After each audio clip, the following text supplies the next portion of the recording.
Should we assign story points to sprint defects? I've been getting this question for quite a bit, and I just want to touch on it in this video. So if you want to hear more, please keep watching.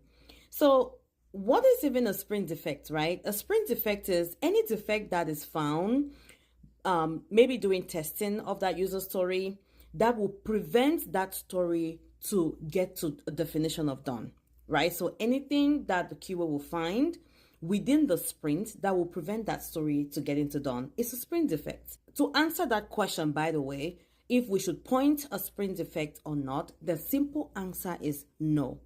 And this is why. Let's say that you have 2 sprint defects for a single user story, right?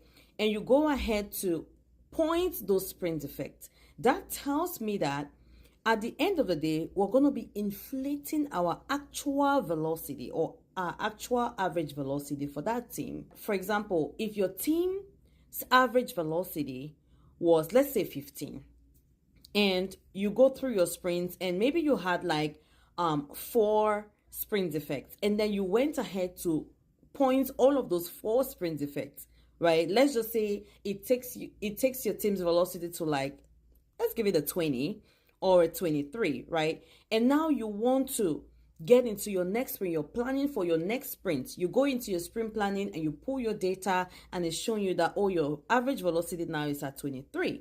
And then your team goes ahead to commit to 23. Guess what?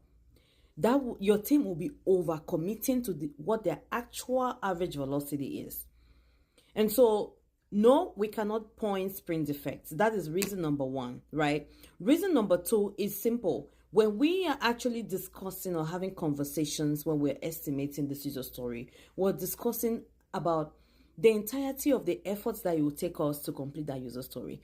I know for sure that sometimes changes might happen. It might not be as expected and yada, yada, yada. But when we're estimating the initial user story, we're taking into consideration all that it would take us to do before we get that user story to a done status, right? That the user can actually use. So yes, we cannot point that. We would have to consider that initial story point to that sprint defect. Why? Because for us to consider that user story as done, all the acceptance criteria need to be met.